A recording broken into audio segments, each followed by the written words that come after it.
Hello everyone. दोस्तों, आज की इस वीडियो में मैं कुछ इंपॉर्टेंट बात करना चाहता हूं जो कि अभी इस वक्त करना बहुत ज़रूरी है। एंड आई एम श्योर कि उनमें से कुछ ऐसी बातें होंगी जो कि आपको बुरी लग सकती हैं, अच्छी ना लगे। तो उसके लिए पहले से मैं आपसे हाथ जोड़ के माफ़ी मांग रहा हूं, ठीक है। ज़्यादा बुरा मत मानिएगा, कोशिश कीजिएगा इन चीज़ों पर काम करने की, ठीक है। सबसे पहले बात करते हैं कि जो उन क्वेश्चंस की जो आप मुझसे पूछते हो कमेंट सेक्शन में या इंस्टाग्राम पे या कहीं पे भी, तो उन क्वेश्चंस में से अधिकतर क्वेश्चंस गलत होते हैं।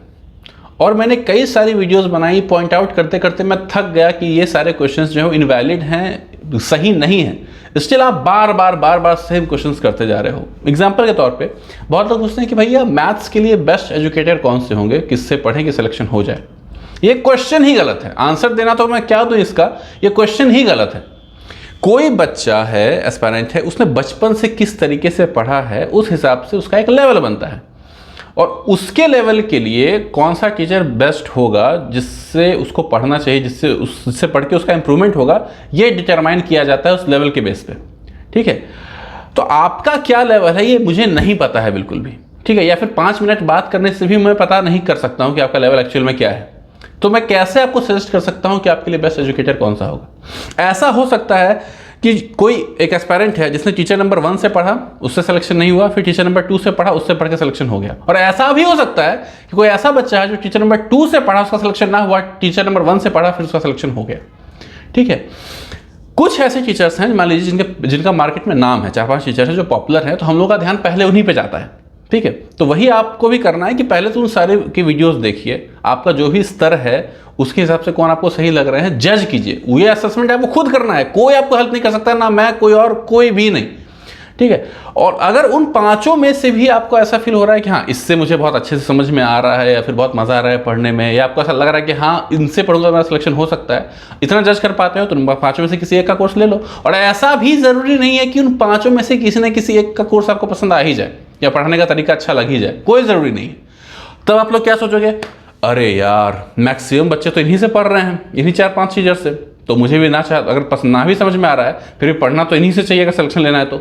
ये बिल्कुल बकवास बात है, ठीक है। आपके घर के बगल में कोई टीचर अगर ट्यूशन पढ़ाते हैं ना 5 बच्चों को सिर्फ, अगर उनसे भी पढ़ के आपको कुछ समझ में आ रहा है, आप में इंप्रूवमेंट हो रहा है, तो वो टीचर आपके लिए बेटर है। ये सारे टीचर आपके लिए बकवास हो जाएंगे उस पॉइंट ऑफ टाइम पे, ठीक है। तो टीचर का सिलेक्शन कंप्लीटली सब्जेक्टिव है, डिपेंड करता है कि आपका स्तर क्या है। किसी को मान लीजिए होता है किसी को ट्रिक्स बिल्कुल नहीं आते, तो उसमें टीचर का रोल अलग होता है। किसी को होता है कि थ्योरी वगैरह सब पता है बट कैलकुलेशन काफी उसका स्लो है, तो उसमें टीचर का रोल काफी अलग हो जाता है, ठीक है। तो ये इसका एक वर्ड में क्लियर कट आंसर नहीं हो सकता है कि ये टीचर बेस्ट है, इससे पढ़ लो। दूसरी चीज कि आप लोगों का जो एटीट्यूड दोस्तों, मुझे लगता है कि लेजी हैं आप लोग, ठीक है।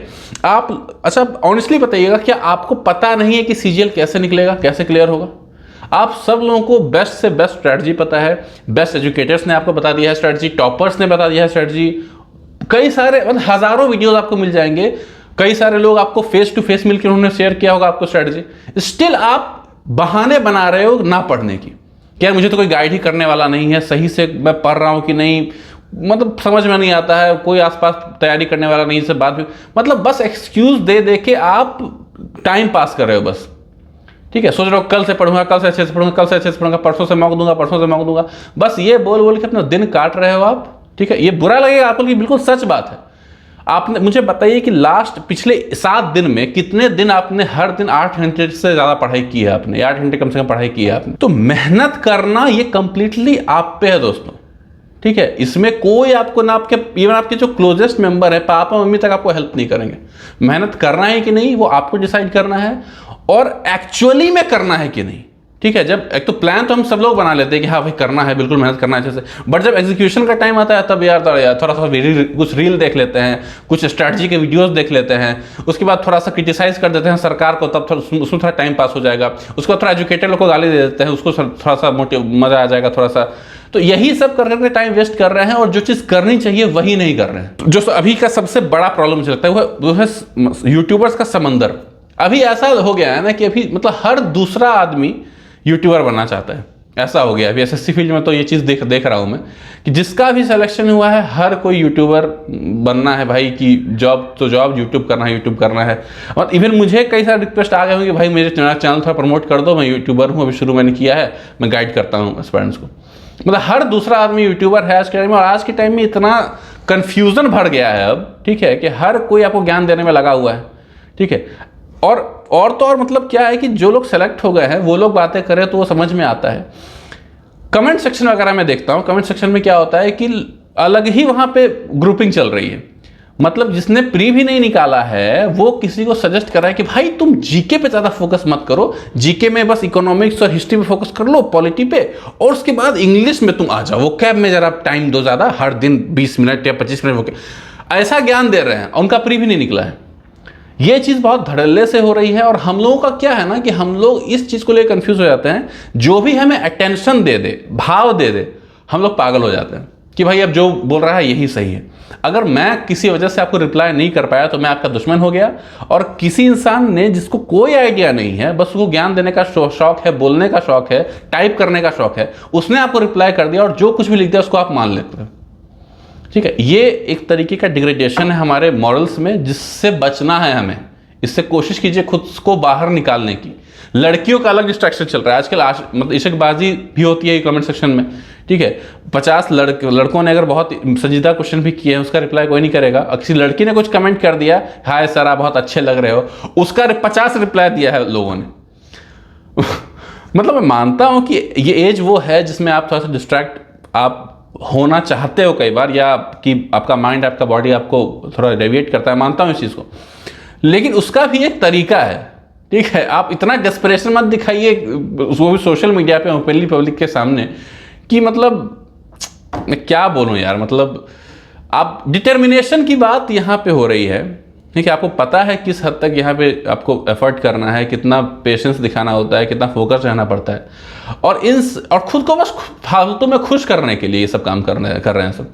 कुछ थोड़ा 10 मिनट का एंटरटेनमेंट हो जाए, कुछ लड़की से बात हो जाए, है ना, तो बस इसी चक्कर में लगे हुए हैं। और इसी चक्कर में अगर लगे हुए हो तो फिर कैसे आप एक्सपेक्ट कर सकते हो आपका सिलेक्शन होगा? फिर किसको आप क्रिटिसाइज करते हो कि 3 अटेम्प्ट दे दिया, 4 अटेम्प्ट दे दिया, सिलेक्शन नहीं हो पा रहा है? आप खुद जिम्मेदार हो इसके, ठीक है। आपका फोकस ही अगर उस डायरेक्शन में है तो फिर ना मैं कुछ कर सकता हूँ ना कोई और कुछ कर सकता है। अच्छा एक चीज़ और बताओ, एजुकेटर्स की बात करते हो, क्लास की एक और बात करते हैं कि एग्ज़ाम में अभी 2.5 महीने का वक्त है, 2 महीने का वक्त है, ठीक है। तो अभी भी क्या है ना कि मैक्सिमम लोग जो है वो एजुकेटर क्लास यूट्यूब वीडियोस यही सब कर रहे हैं। अभी तक उनको ये समझ में नहीं आया है कि खुद से पढ़ना पड़ेगा। अब 5 सब्जेक्ट्स हैं आपके पास, ठीक है। तो अब भी अगर आप किसी पर रिलाय कर रहे हो ना तो आपके लिए कंप्लीट बेवकूफ़ी है, ठीक है। जब तक आपको पढ़ना है, ठीक है, कुछ दिन में आपका सिलेबस खत्म होने ही वाला है, दैट इज फाइन। लेकिन अगर आप ये सोच रहे हो कि मैं इनसे अगर पढ़ता रहूँगा तो ये इनसे पढ़ के मेरा सिलेक्शन हो जाएगा, ये मेरा सिलेक्शन करवा देंगे, ऐसा बिल्कुल नहीं होगा। चाहे वो किस भी लेवल का टीचर क्यों ना हो, चाहे वो क्वेश्चन आउट ही क्यों ना करवा दे। एजुकेटर्स के बारे में तो क्या बोलूँ, इतना गिर गए हैं वो लोग इस लेवल पे कि सिर्फ कोर्स बेचना है, चाहे उसके लिए उनको कुछ करना पड़ जाए, ठीक है। बहुत सारे एजुकेटर्स ऐसे हैं, तो उनके बारे में नाम नहीं लेना चाहूँगा उन किसी का, या फिर किसी को पॉइंट आउट नहीं कर रहा हूँ, लेकिन हाँ ऐसा कल्चर आ गया है उन लोगों के बीच में, उसको समझिए, ठीक है। वो भगवान नहीं है, कोई आपके आइडियल, कोई गॉड आपके नहीं है यहाँ पे, ठीक है। बस आपको अगर कोई हेल्प भी कर रहा है उसमें उसका फ़ायदा है, इस चीज़ को समझिए, ठीक है। पैटर्न नया पैटर्न है, उसके हिसाब से आपको पढ़ाई करनी है खुद से, और आपको हर सब्जेक्ट पे इक्वल आपको टाइम देना है, ठीक है। अभी भी ये बीमारी नहीं जा रही है लोगों की कि 1 से 2 सब्जेक्ट है उसी पे अपना सारा एनर्जी खत्म कर रहे हैं, बाकी सब्जेक्ट को अभी भी इग्नोर कर रहे हैं। मैक्सिमम लोग आज भी कर रहे हैं सब। क्यों? इसमें उनकी उतनी गलती नहीं, इसमें एजुकेटर्स की गलती है, उनकी गलती है जो उनको गाइड कर रहे हैं, ठीक है। तो दोस्तों आपका टारगेट है सिलेक्शन लेना, ठीक है। इस झमेले से निकलना। कुछ ऐसा काम मत करिए कि आप खुद अपने लिए दलदल आप बनाइए और उसमें फंसे रहिए आप सालों तक, ठीक है। ऐसा पैटर्न अब हो चुका है, सब कुछ सही जा रहा है, रिजल्ट भी जल्दी आ रहा है, एग्ज़ाम भी टाइम पे हो रहा है, काफ़ी ट्रांसपेरेंसी है, कोई चीटिंग वगैरह, कोई स्कैम वगैरह नहीं हो रहा है। बहुत अच्छा मौका है, पढ़िए, सिलेक्शन लीजिए, निकलिए। आपको हम लोगों ने जितना सफ़र किया, जितना हम लोगों का टाइम वेस्ट हुआ, या फिर जो प्रॉब्लम हमने फेस किया, आप लोगों को नहीं फेस करना है। वैकेंसीज वगैरह आने वाली हैं, ठीक है। तो उसका फ़ायदा उठाइए और इस झमेले से निकलिए, ठीक है। आप खुद ये जो 10 मिनट का, आधा घंटा का जो एंटरटेनमेंट आप अपने लिए सीख करते हो ना, ये बस आपको नर्क में ले जाएगा और कुछ नहीं है इसमें, ठीक है।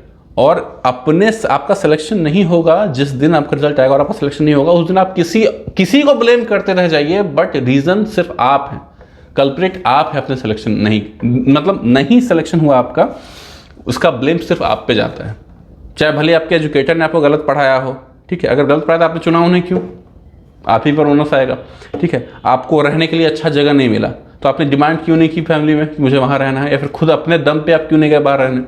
उस समय वह एक्सक्यूज सुनने के लिए कोई नहीं आता है, सब आएगा और वही नहीं कहते हैं कि फेलियर का माला गले में पहनाएगा और कुछ कमेंट करके चला जाएगा, ठीक है। तो अगर वही चीज़ करना है, लोगों का फैन बनते रहना है, लोगों को सपोर्ट करते रहना है, करते रहिए। खुद को कब सपोर्ट करिएगा, खुद के लिए कब कोई काम कीजिएगा, ठीक है। तो आई एम सॉरी, फिर से बोल रहा हूँ, मैं ऐसे बात नहीं करता हूँ अमूमन, लेकिन अब बहुत ज़्यादा हो रहा है। मतलब आप लोगों का जो फोकस मैं देख रहा हूँ बिल्कुल गलत डायरेक्शन में है। और जिस तरफ हम लोग मतलब कोई इमोशनल आपको थोड़ा सा कर देता है, जिस तरफ नदी बहती है उधर ही आप बहते चले जाते हो, अपना टारगेट वगैरह क्या है आपका सब कुछ भूल के।